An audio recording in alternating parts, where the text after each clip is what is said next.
sesi diskusi dan ditutup. Maka dari itu, untuk mempersingkat waktu, saya waktu dan tempat persilakan kepada Bapak Labi Sauki selaku pengisi materi pada malam hari ini. Oke, Assalamualaikum warahmatullahi wabarakatuh. Alhamdulillahirrahmanirrahim. Salatu wassalamu ala asyrafil anbiya al-mursalin wa ala alihi wa sahbihi ajma'in. Rabbi syrah li sadri wa yassir li amri wa hlul 'uqdatam min lisani yafqahu qawli. Amin. Saya waktunya berapa lama, Mbak? 10 menit. Moderatornya mana?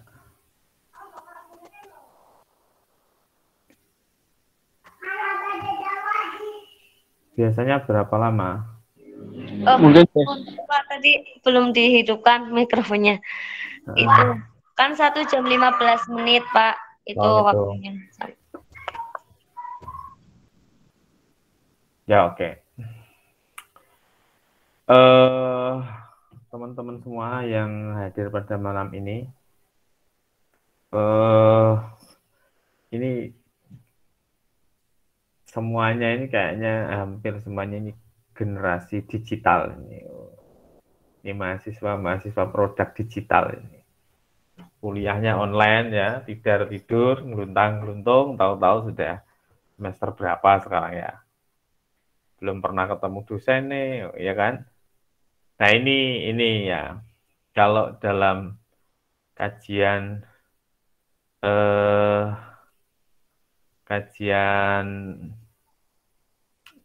dunia digital ini nanti kalian ini namanya digital native nanti ya. Oke, kita mulai ya.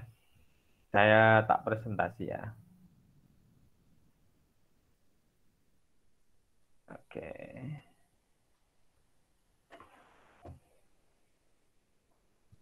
Nih.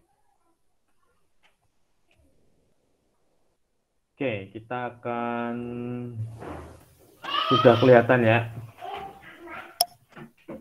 Bentar.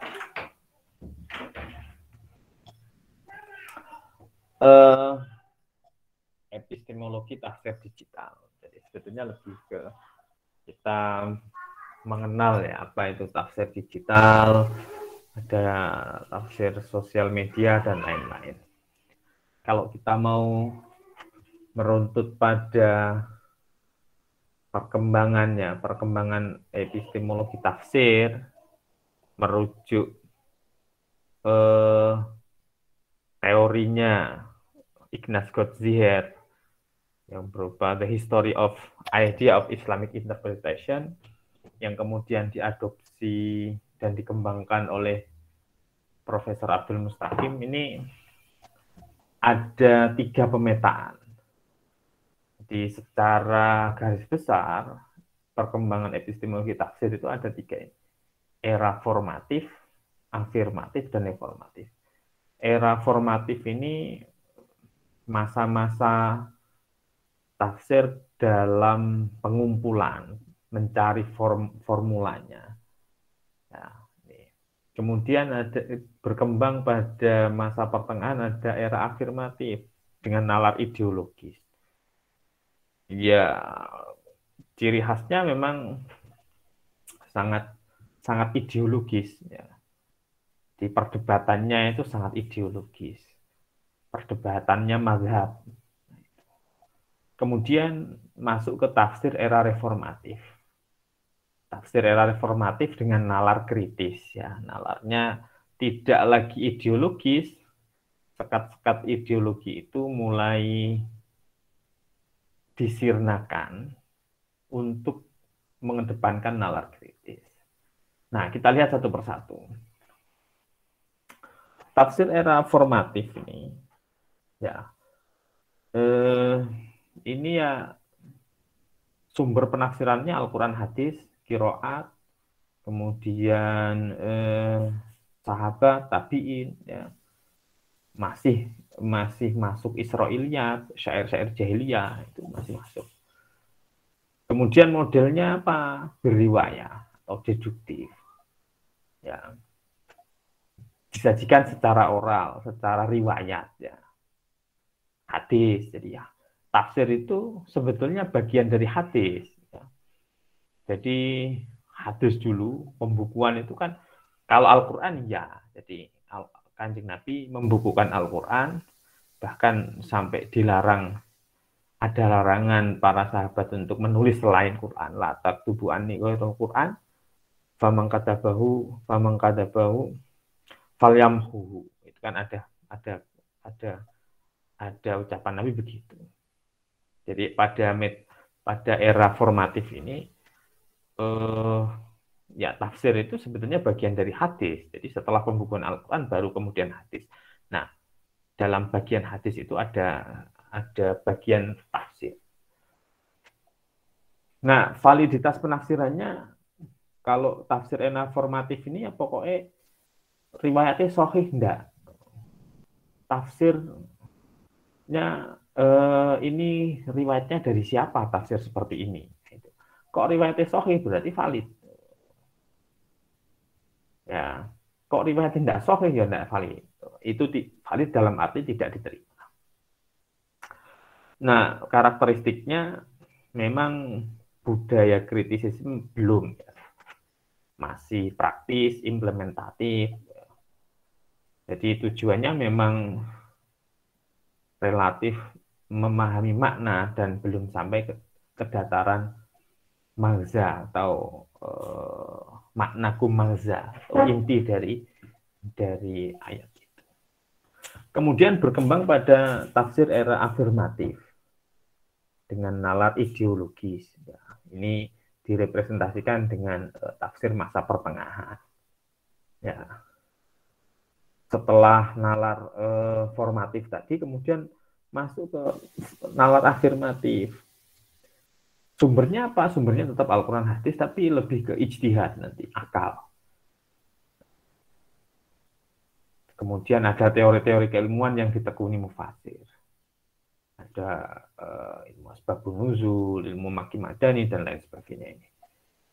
Metode penafsirannya karena sudah ijtihadi, maka mulai ada biroi dan tahlili ya. Kemudian mulai ada analisa kebahasaan. Cenderung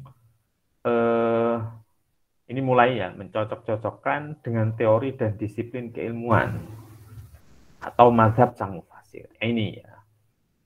Jadi ada kemudian jadi ayat itu kemudian jadi perkembangan perkembangan lebih jauhnya akhirnya ini. Jadi ada ayat ini kemudian ditarik untuk dicocokkan dengan mazhab mereka. Bahkan sampai kepada itu tadi justifikasi. Justifikasi itu menjadikan ayat itu membenarkan mazhab mereka.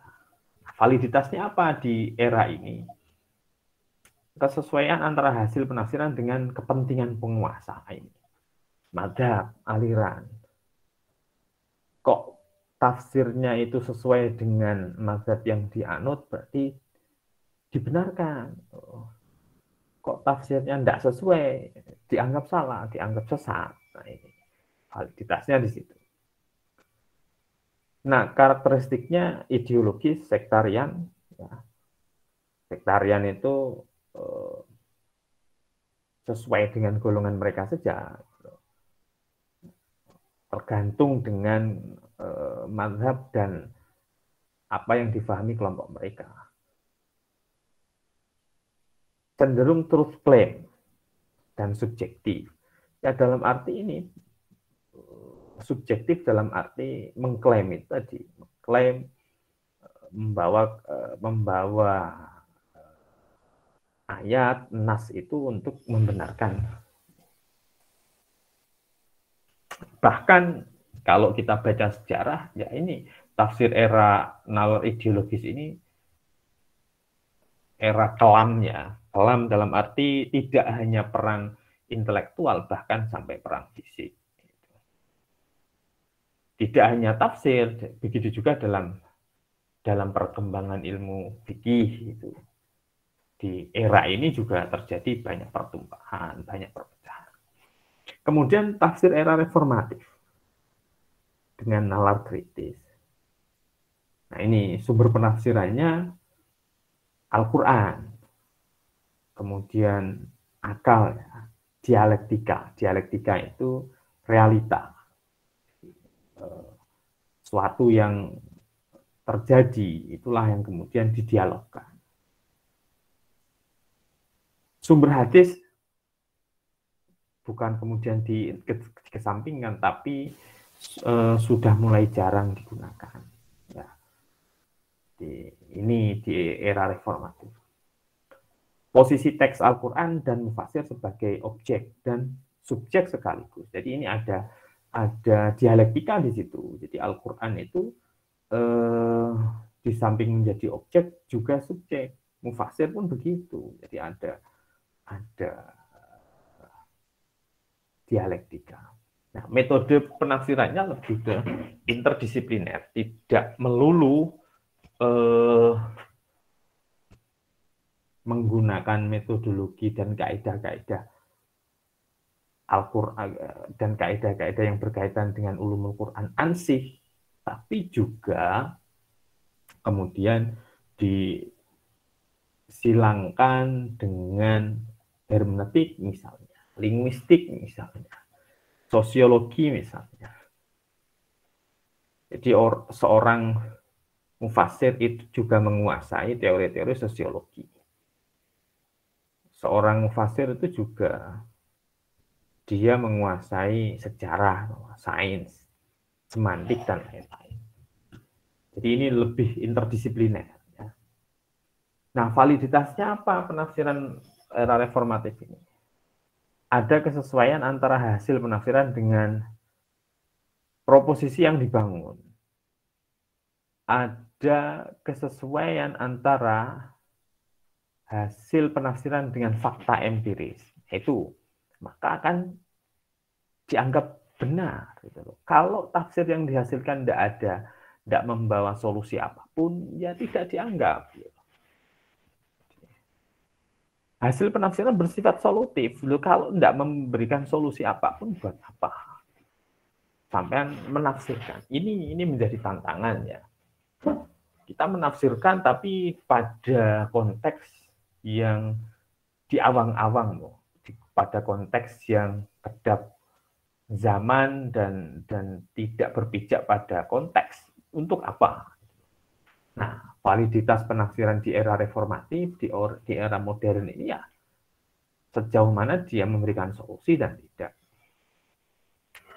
Karakteristik dan tujuan penafsiran.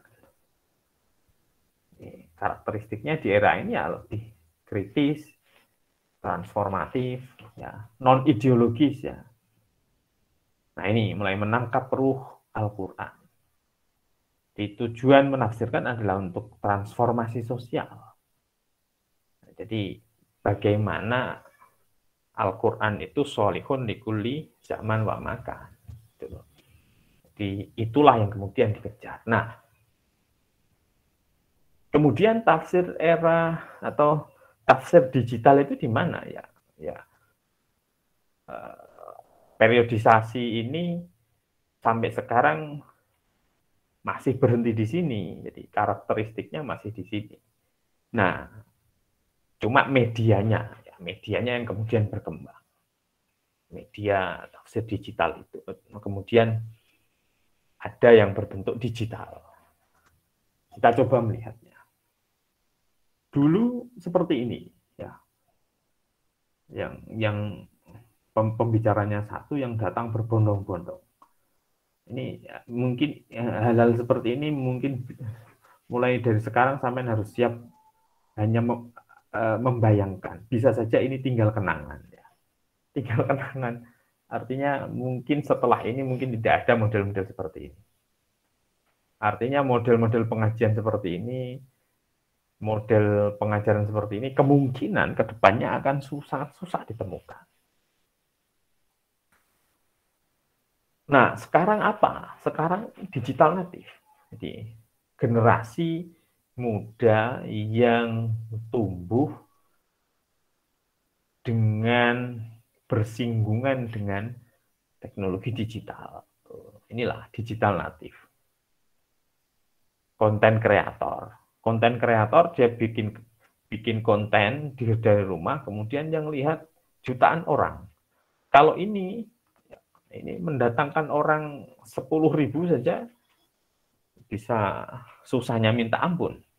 Nah kalau sekarang nih di era digital ini untuk mendatangkan asal kontennya bagus, kemudian bisa viral ya, yang nonton jutaan.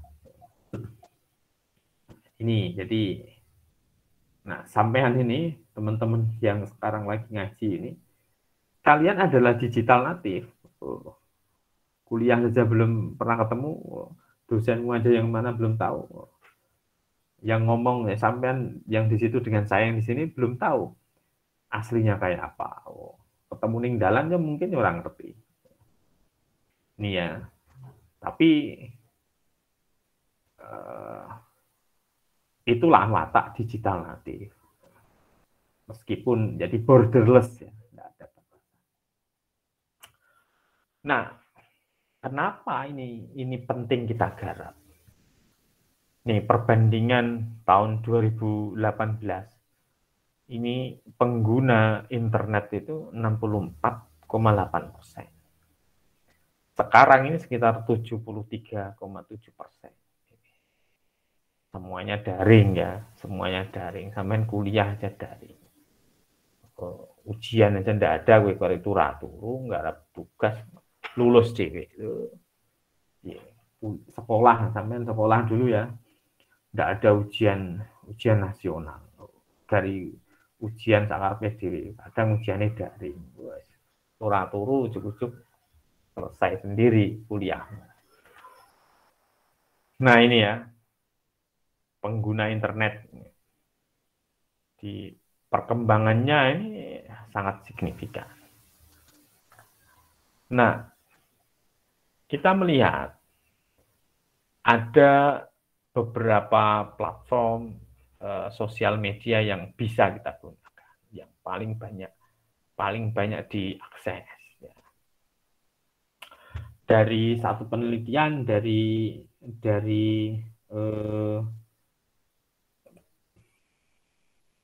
Hootsuite ini kalau tidak salah. The most effective social platform ini sekarang dipegang oleh Instagram. Instagram ini lagi naik daun. Di samping bisa menampilkan foto, gambar-gambar digital, juga bisa panjang lebar menuliskan narasi. Facebook tetap eksis ya. Kenapa? Ya karena Facebook ini termasuk sosial media paling tua. Ya. Kemudian ada YouTube yang terus merangkak, disusul dengan yang lain. Ada LinkedIn, Twitter dan lain-lain. Nih, populasi ada 274 juta. Pengguna internet 202 yang aktif 170 juta ini sekitar 61,8%. Kalau ini kalau Hootsuite ini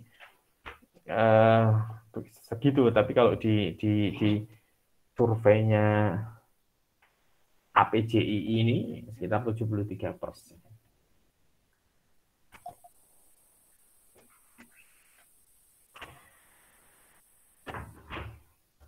Kita lanjut. Device ownership, mobile phone 98,3% itu orang punya gadget ya, smartphone. Ya hampir semuanya punya. Laptop 74%.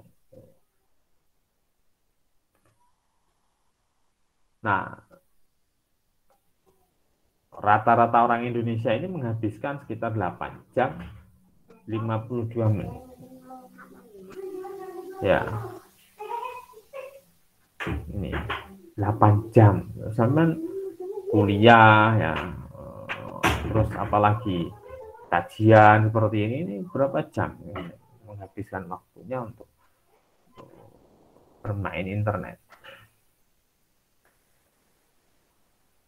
Nah, di Indonesia top website by traffic ini yang pertama Google ya, kemudian ada detik.com, kemudian ada YouTube.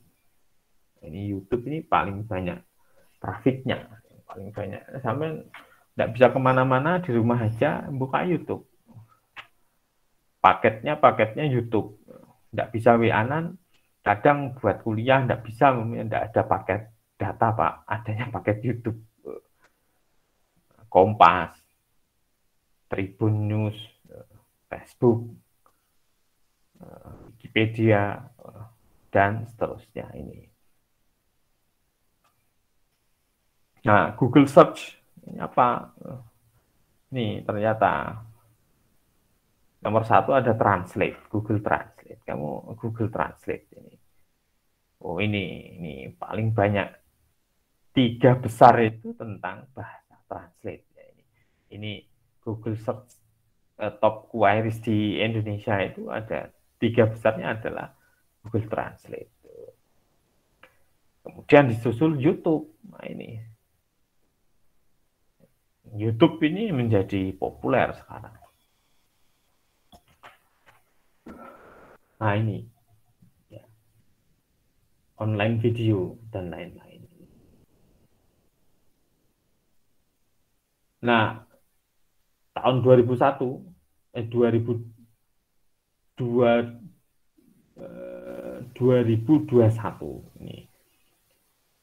ini YouTube menjadi sosial media platform yang paling dicari, paling digunakan. Ya, orang ini paling banyak menggunakan YouTube. Kontennya tidak hanya audio, tidak hanya visual, tapi menggabungkan itu audio, visual. Memang tidak banyak narasi. Narasi dalam arti tulisan loh ya. Videonya dalam bentuk narasi bisa. Kemudian disusul WhatsApp, Instagram, Facebook, Twitter, Facebook Messenger, terus TikTok, Pinterest, Telegram, WeChat, Snapchat, Skype, Tumblr, Reddit, dan lain-lain. Ini kecenderungan masyarakat kita. Ya. Kemudian platform terpopuler dalam hal religious information. Jadi sumber agama yang diperoleh oleh generasi milenial ya. Dari mana? Ya, ulama. Ya, yang pertama masih menempati ya ulama di sekitarnya. Kiai-kiai di sekitarnya. Kemudian yang kedua ada orang tua yang menjadi rujukan.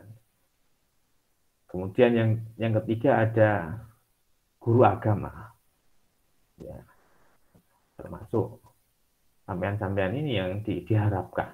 Jadi jangan sampai minimal kita menjaga lingkungan. Sampean harus menjaga lingkungan. Jogo tonggo, menjaga lingkunganmu, jangan sampai yaitu tanggung jawab kalian. Jangan sampai generasi muda dalam menanyakan tentang agama itu kemudian menanyakan tanyanya di mana? Di YouTube. Bahaya kalau salah. Tahu ke teman.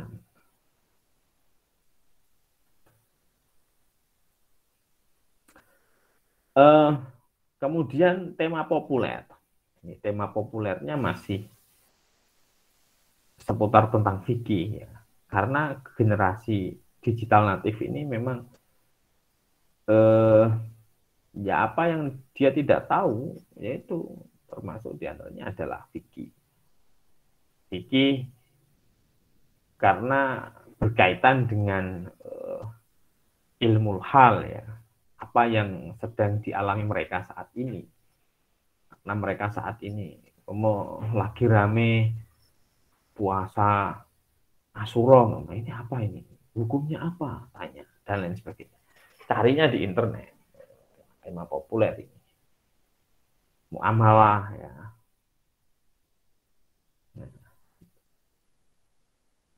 Tarikh dan nahwu sorof. Tafsir ini masih belum populer. Tafsir. Ya. Nah, platform yang banyak, setiap platform ini sebenarnya ada karakteristiknya ya. Jadi kalau mau berbagi info atau ide penting ya Instagram, berbagi link, estetik, pengennya estetik, gambar, video singkat menarik ya Twitter. Kalau pengen menuliskan narasi di grup yang panjang ya pakainya Facebook. Nah, kalau mau gabungan ya artikel, gambar, video, audio, ya ini pakainya web.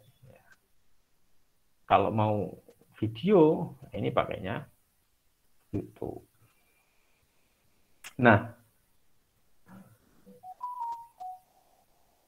dari beberapa platform ini, apa akun-akun itu yang bisa kita lacak? Di antaranya ini ada Quran Review. Quran Review. Followersnya sekitar 238.000. Ini. Isinya sangat beragam. Ini bentuk penafsiran yang sangat milenial, bahasanya sangat milenial. Meskipun memang ada yang mensinyalir ini lebih coraknya lebih ke gerakan kanan, tapi dia cenderung moderat. Jadi memposisikan diri berada di tengah, jadi tidak moderat, tidak liberal dan juga tidak radikal. Di postingan-postingannya ini juga sangat milenial, bahasanya sangat milenial.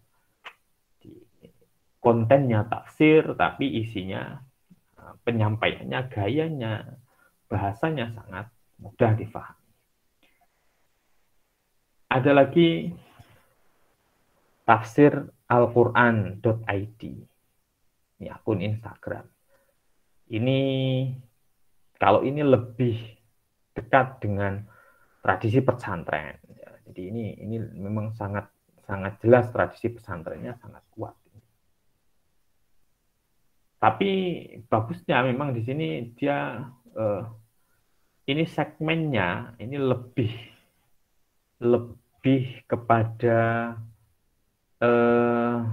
tidak pemula.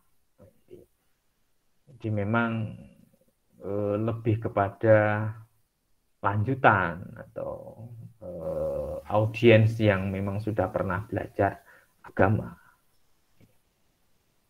Tema-temanya lebih kontekstual, seperti ulumul Quran, ada banyak tentang konteks, ada tafsir tematik, tafsir tahlili, dan ini diantara isinya ya. Nah, kemudian ada yang tafsir digital lainnya di samping tafsir Al-Quran ID yang ini, ada juga punyanya tokoh-tokoh seperti ini ya, Hazanah Gus Nadir Shah Hussein. Tapi ini tidak fokus hanya pada tafsir, tapi materinya bisa banyak. Tapi ada satu tema yang di situ membahas juga tentang tafsir. Nah, yang tidak kalah populer adalah Gus Baha. Nah, cuma itu tadi karena memang Gus Baha ini tidak mengelola akunnya, siapapun bisa mengatasnamakan Gus Bah. Jadi, nah ini rentan juga terhadap framing. Framing itu nanti dipotong, kemudian dipotong-potong, kemudian digiring untuk dinarasikan dengan seperti apa yang dikehendaki pemotong itu. Nah, kalau mau cari yang kredibel ya minimal yang sudah terverifikasi akunnya ya, yang followersnya banyak. Ada juga tafsir web. Tafsir web ini lebih ke arah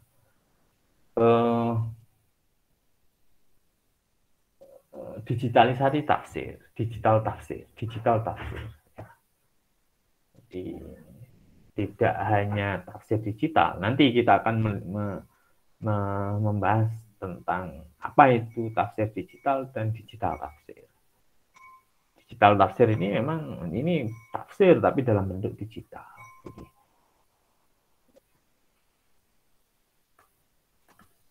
banyak ya akun-akun seperti Adi Hidayat, kemudian ada kayak ini ya Santri Gayeng dan lain-lain. Itu. Nah, perkembangan tafsir digital. Nah, tafsir digital ini dibarengi dengan adanya agama digital. Jadi untuk agama digital ini untuk menggambarkan praktik keagamaan secara online. Hampir sudah semuanya ini ada praktik keagamaan secara online. Sampean ada hijab kabulnya online. Ini sudah masuk ranah agama. Nanti ngaji online, terus sanate ngaji Quran online ya, pakainya Zoom. Jadi musafahahnya lewatnya online. Agama digital. Jadi agama digital dimaknai sebagai ruang teknologi dan budaya yang muncul ketika berbicara terkait bagaimana bidang keagamaan online dan offline menjadi berbaur atau terintegrasi. Mungkin dulunya itu offline, tapi itu bisa menjadi online. Ada media baru. Ya. Nah, media baru ini sifatnya adalah digital dan interaktif. Nah, aspek digital ini adanya penggunaan atau penyimpanan data secara online. Aspeknya digital. Kemudian sifatnya yang kedua adalah interaktif. Jadi kalau dulu komunikasinya satu arah, sekarang interaktif. Sampean bisa berkirim pertanyaan, kemudian bisa langsung dijawab oleh penulis langsung, oleh pengarang langsung. Nah, aspek interaktif inilah yang kemudian menjadi pembeda antara media baru dengan media lama, media tidak digital.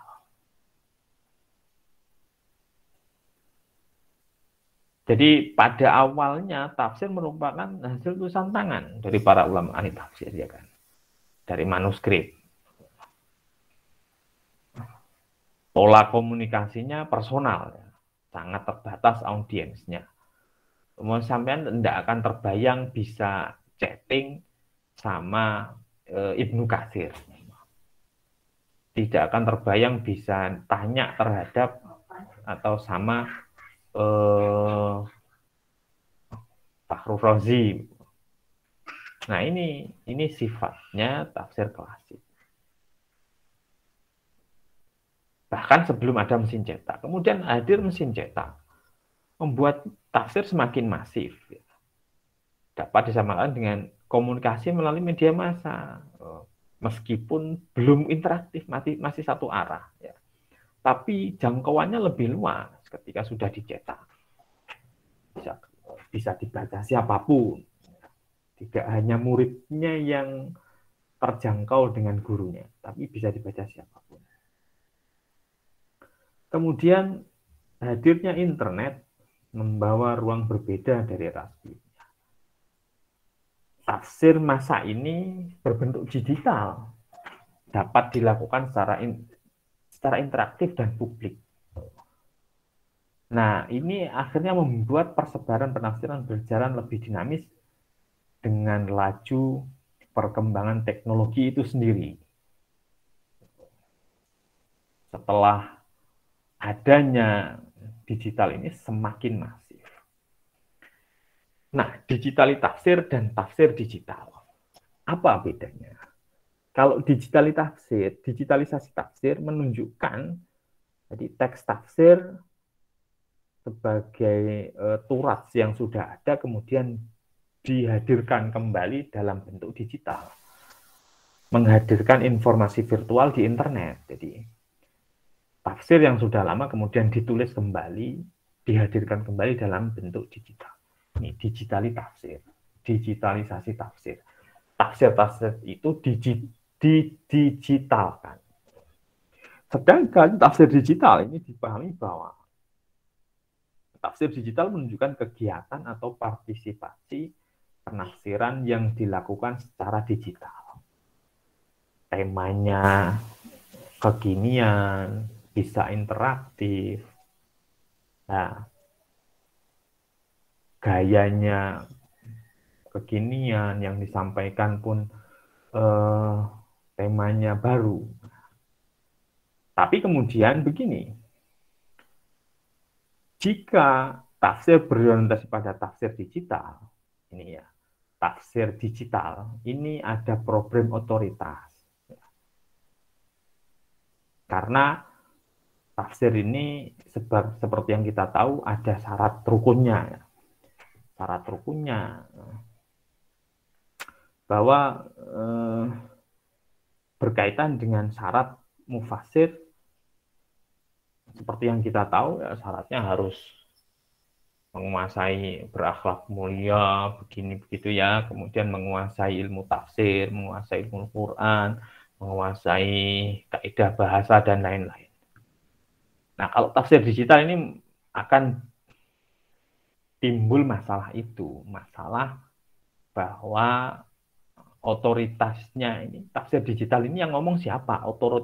Otoritatif enggak? Dia berhak dia itu pendapatnya bisa dipertanggungjawabkan enggak? Nah, problem otoritas ini bisa tidak atau bisa kita dikurangi jika dibarengi dengan adanya proses digitalisasi tafsir. Jika memang tafsir digitalnya itu juga menggunakan rujukan-rujukan tafsir yang kredibel, menggunakan kitab-kitab tafsir yang kita kenal. Nah, praktik aktif dan akomodatif oleh beberapa ulama terkait dengan keterlibatan mereka dengan media digital memungkinkan mereka untuk mendapatkan kembali legitimasi dan kepercayaan yang diperlukan untuk beroperasi di ranah keagamaan. Intinya bahwa ruang digital ini harus diisi oleh orang-orang yang punya kredibilitas. Jadi para ulama kok sudah mulai melek digital ini yang kemudian akan memberikan banyak ruang. Sayangnya kan sekarang belum banyak ya para ulama yang kemudian melek digital, yang aktif di media sosial itu bisa kita hitung ya.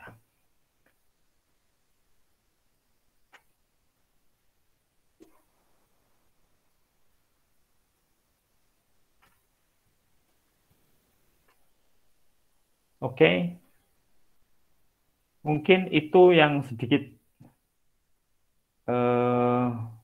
pengantar dari saya tentang itu tadi ya, sebenarnya kita lebih mengenal tafsir digital. Mungkin kita bisa lanjutkan dengan tanya jawab atau mungkin ada yang mau menambahi silahkan. Saya kembalikan waktunya kepada moderator.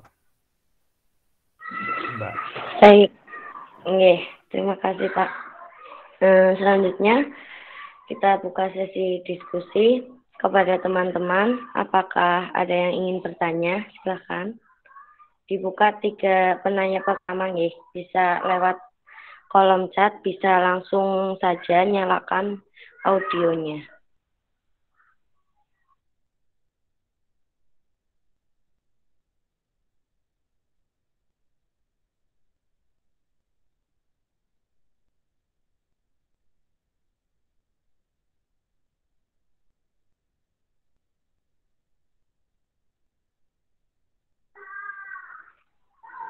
Teman-teman, apakah ada yang ingin bertanya? Izin bertanya, Mbak Moderator. Ya, ini ya monggo. Silakan. Jadi di zaman sekarang ini kan sudah zaman yang milenial katakanlah ya, memang seperti yang Bapak tadi katakan, banyak kajian-kajian yang memakai alat digital, media sosial, terus ada yang pakai YouTube, Instagram dan lain sebagainya lah, banyak sekali media massa yang kita gunakan. Nah, namun dalam penggunaan serta dampaknya, meskipun kita meniatkan menggunakan media sosial itu terkadang untuk berbuat kebaikan, menyebarkan kebaikan, siar agama ataupun bagaimana, namun terkadang pada dampaknya itu terkadang tidak sesuai dengan apa yang kita inginkan, malah justru terjadi seperti panjat sosial, berlomba-lomba saling membenarkan diri sendiri, pendapat diri sendiri, yang akhirnya seperti bahkan malah menuju ke dunia entertainment gitu. Nah, lalu masyarakat yang mengikuti beberapa tokoh-tokoh ataupun yang sering dikontenkan gitu, itu mengalami kebingungan. Loh, ini yang benar siapa? Saya ikut Gus ini ataupun saya ikut Ustadz ini atau saya ikut Habib ini nih. Ini malah saya bingung ngikutin kayak gini karena kedangkalan pemahaman masyarakat. Lalu bagaimanakah solusi agar media massa ataupun digital ini bisa digunakan secara bijaksana dan menciptakan manfaat yang sesuai dengan tujuan yang kita niatkan di awal. Terima kasih. Baik, terima kasih. Mungkin mau langsung dijawab aja Pak, sambil nungguin pertanyaan yang lain. Oke, terima kasih. Bagaimana kita menggunakan ya media digital secara bijak? Ya. Kalau begini sebetulnya, kalau kaitannya dengan ranah agama, sebetulnya harusnya begini. Sampai juga harus bisa melihat bahwa sama halnya itu adalah khilaf atau perbedaan pendapat antara para ulama. Kenapa? Loh, kalau di dunia nyata juga ada perbedaan, ya di dunia maya juga sama, di dunia digital pun sama, ya. Tuh.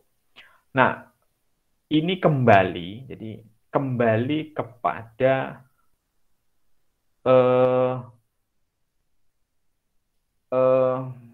sumbernya. Jadi tetap kita kembalikan kepada sumbernya.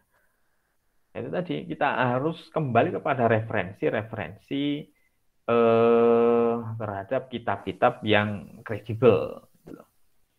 Jadi konten ya, jadi banyak ya yang kemudian hanya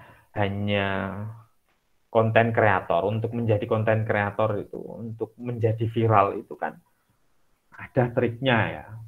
Sampai kalau membahas sesuatu yang rodok sensitif mesti viral. Tuh, cari sensasi ya viral. Tapi itu tadi makanya kalau sampean belajar di kaidah atau syarat-syarat menjadi mufasir, pertama memang harus punya niatan baik. Jadi niat baik, niat akhlakul karim, niatnya tidak boleh kemudian duniawi. Nah, irisannya di situ, ya, irisannya di situ. Irisannya ketika kita berada di dunia digital ini, karena di sisi lain bahwa dunia digital ini ada unsur finansialnya, ada unsur ekonomisnya. Nah, ini yang kemudian akhirnya apapun bisa dilakukan gitu loh. Maka problem otoritas itu tadi, ya, validitas dan otoritas itu ini harus kita lihat. Jadi sampai harus benar-benar cermat gitu loh. Ya karena yo channel YouTube itu didanai gitu. Jadi ada timnya. Jadi orang-orang itu ya banyak yang punya tim. Membuat rekamannya biar bagus, ada timnya yang menyiapkan skripnya dan lain sebagainya. Karena di balik itu ada unsur ekonominya. Nah, sampai ini kembali kepada pembaca lagi, pendengar atau penikmat, sejauh mana atau bagaimana si konten kreator itu bisa kita baca, sejauh mana niat dia dalam membuat konten itu. Ya. Apakah nafsu duniawinya ini dikesampingkan atau terlihat bahwa dia itu hanya apa yang dikatakan tadi ya, panjat sosial ya, atau dia hanya mencari sensasi. Jadi itu tadi ya. Jadi tafsir digital itu tadi harus diimbangi dengan digitalisasi tafsir. Jadi kita harus tetap, maka tidak boleh. Jadi kalian-kalian ini yang berada di ilmu Al-Quran dan tafsir, yang mempelajari ulumul Quran, yang mempelajari qawaid tafsir, yang mempelajari ilmu asbabun nuzul, dan ini harus terus berjalan gitu loh. Tidak bisa kemudian ini kemudian dikesampingkan. Saya itu bisa belajar apapun tanpa, saya bisa menafsirkan kok tanpa ini. Tidak bisa. Ya. Sampai kalau hanya membuat konten digital gampang. Tapi bagaimana mempunyai otoritas, bagaimana kontenmu ini benar, bagaimana kontenmu ini sesuai dengan aturan, bagaimana kontenmu itu bisa dipertanggungjawabkan pada para pembaca. Itu tadi ya. Mungkin itu yang bisa saya sampaikan.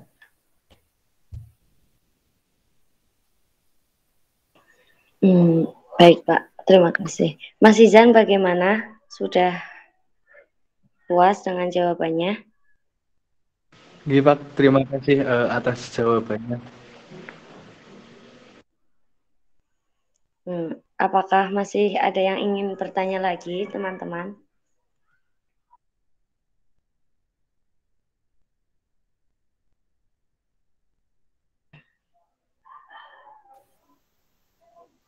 Ada yang angkat tangan tadi, siapa itu? Iya Pak, ini ada yang bertanya di kolom chat, saya bacakan nih Pak. Ya. Dari 5 HP, Assalamualaikum warahmatullahi wabarakatuh, izin bertanya Pak, bagaimana menurut dan pendapat Bapak ketika kita mengamalkan sesuatu yang kita dapat dari internet atau YouTube? Contoh, saya search di YouTube tentang hukuman di junub atau lainnya. Itu bagaimana Pak kalau kita mengamalkan dari YouTube atau internet? Tambahan, malah kadang teman atau orang lain berkata, kamu ngaji di YouTube kan? Kan itu agak gimana gitu Pak. Terima kasih Pak. Ya, tadi sempat disinggung ada digitalisasi agama ya. Jadi agama ini sudah bersinggungan dengan hal-hal digital. Jadi mau tidak mau kita itu keberagaman kita itu ya disinggung dengan hal-hal yang digital. Tidak ada masalah sebetulnya. Asal itu tadi ya, asal referensinya jelas. Tidak bisa kemudian hanya menurut Tidak bisa kemudian hanya menurut YouTube, tidak bisa kemudian hanya menurut web ini, tidak bisa kemudian hanya menurut tulisan si ini, mamanya, tanpa mencantumkan referensi yang jelas. Loh, YouTube pun kalau umpama si orang yang kamu jadikan rujukan itu menyebutkan referensi yang jelas, tidak ada salahnya. Umpama jelas dia ngomong ini, Buya Yahya ngomong ini referensinya ada di sini, terus kamu cek. Gus Bahak ngomong ini di kitab ini, atau Ustadz Adi Hidayat, Ustadz Abdul Somad ngomong ini ada di sini, coba aja dicek hadisnya ini. Nah, tidak ada yang salah, boleh-boleh saja. Jadi pada intinya kamu tidak merujuk kepada YouTube-nya, tapi siapa yang kamu rujuk itu loh. Ya, bisa dipertanggungjawabkan atau tidaknya. Ya itu ya. Ya meskipun dari YouTube itu ya kalau bisa dipertanggungjawabkan, kenapa tidak? Meskipun dari internet kalau bisa dipertanggungjawabkan, kenapa tidak? Nah, ini bukan masalah medianya, tapi bisa dipertanggungjawabkan atau tidak. Meskipun langsung ketemu orang yang ngaku-ngaku guru, tapi dia ngomongnya ngalor ngidul, nggak ada referensi, nggak ada pijakan, sama aja. Tapi di situ ada kamu merujuk kepada satu web, tapi web itu official web, jelas ini. Webnya Kemenak, tafsirnya Kemenak. Ini kan jelas ya. Orang-orangnya bisa dilacak, timnya siapa. Nah, orang-orangnya ini biografinya jelas, mondoknya di mana, belajarnya di mana. Itu kan jelas. Nah, itu ya. Jadi bukan YouTube atau yang lain, tapi sejauh mana bisa dipertanggungjawabkan atau tidak. Maka itu tadi. YouTube, internet, digital ini jadikanlah sebagai media saja. Di media. Nah, kalian yang belajar tentang kaidah, metodologi, penafsiran, kaidah-kaidah penafsiran, itu harus tetap. Tidak bisa kemudian dikesampingkan. Ya. Tafsir kamu mau baca di mana saja. Jadi medianya sekarang kita membutuhkan media digital, tapi kontennya ini yang harus kita benar-benar supaya bisa dipertanggungjawabkan. Tidak asal nulis, tidak asal ngarang, tidak asal menafsirkan. Itu ya. Oke. Baik, Pak. Terima kasih. Ini baru 2. Apakah masih ada yang ingin bertanya lagi? 1 pertanyaan lagi.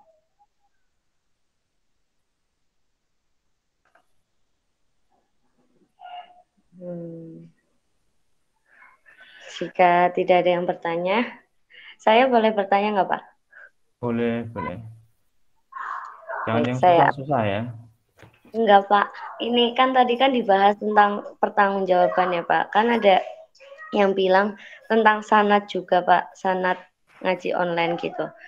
Tadi sempat disinggung tentang sanad juga. Lah itu gimana, Pak? Misalnya kita udah kan ada yang kata Gus Baha, ya kita tetap dapat barokahnya kalau kita yakin sama yang kita ambil di internet itu. Terus tapi kadang gimana ya Pak? Kita tuh ngerasa kayak jauh kayak gitu Pak. Itu antara kita boleh nggak mengaku dia guru saya kayak gitu Pak, secara langsung. Padahal kita nggak pernah ketemu, tapi kita selalu mengikuti kajian-kajian beliau kayak gitu.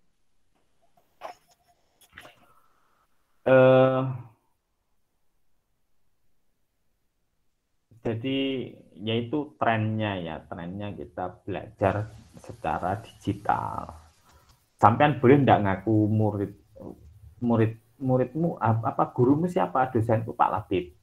Boleh enggak ngomong gitu? Boleh. Sampean udah ketemu belum? Nah, ini kan sama aja ya.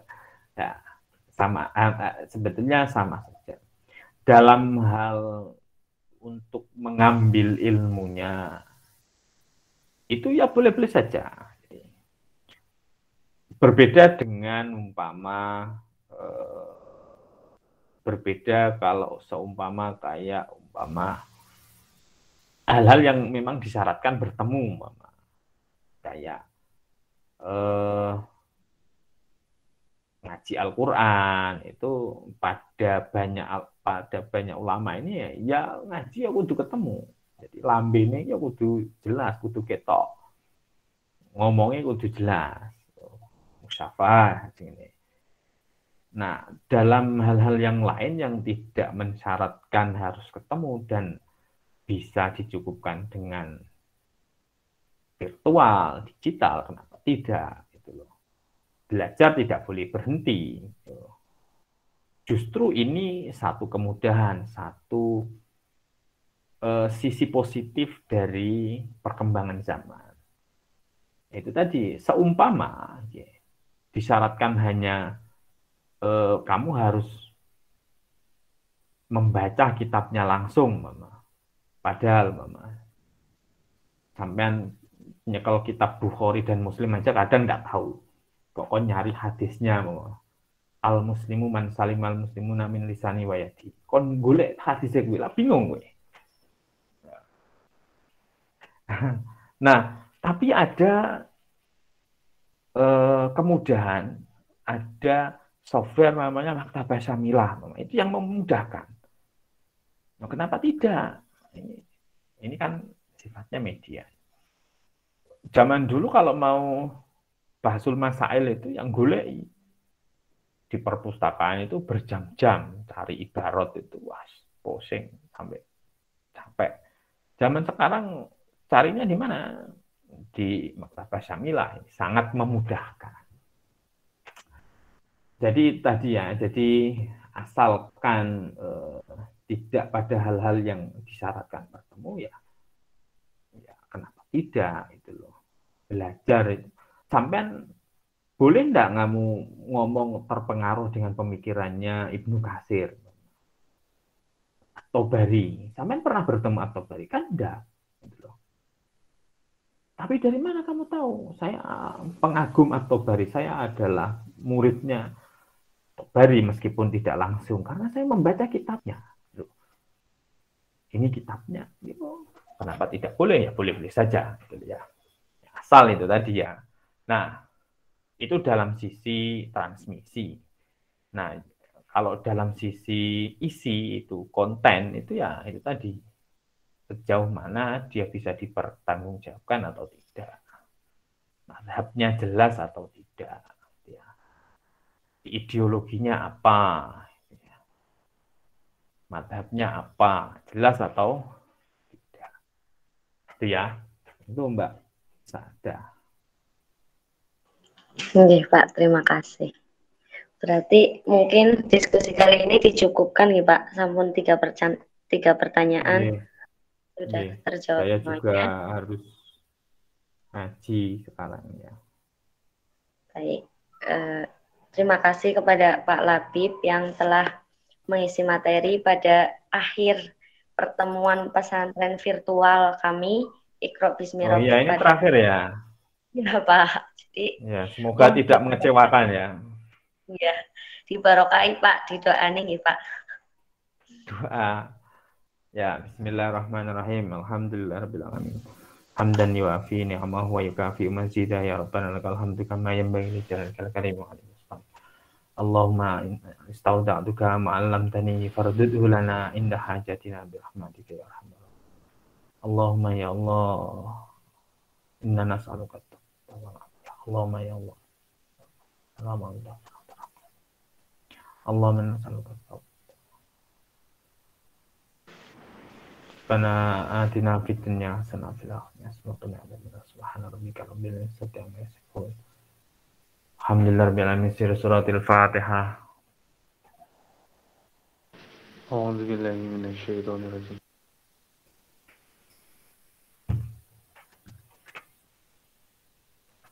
Terima kasih dari saya. Saya tutup dulu ya. Kurang lebihnya mohon maaf. Wallahu muwaffiq ila aqwamit thoriq. Assalamualaikum warahmatullahi wabarakatuh. Waalaikumsalam warahmatullahi wabarakatuh. Waalaikumsalam warahmatullahi wabarakatuh. Alhamdulillah telah selesai ya, acara rangkaian pesantren virtual kali ini, dan pada materi ini yang poin-poin yang perlu diambil mungkin banyak sekali, diantaranya adanya tafsir digital itu harus diimbangi dengan digitalisasi tafsir agar tidak terjadi kesalahpahaman, dan juga jangan hanya membuat konten tapi juga harus bisa mempertanggungjawabkan isi konten yang telah kita buat. Mungkin cukup sekian saya selaku moderator pada materi kali ini, dan atas nama teman-teman saya juga yang telah bertugas, mohon maaf jika dalam membawakan jalannya acara kurang berkenan di hati para hadirin jemaah virtual yang terhormat, dan juga Bapak yang telah mengisi materi. Kami ucapkan terima kasih yang sebanyak-banyaknya. Banyak khilaf dan banyak kesalahan mohon dimaafkan. Billahi taufiq wal hidayah. Wassalamualaikum warahmatullahi wabarakatuh. Oke, mohon maaf teman-teman Waalaikumsalam yang warahmatullahi telah wabarakatuh. hadir, dimohon mengisi itu nggih, daftar hadir di link yang telah disediakan di chat. Terima kasih. Nggih, Mbak. Ya.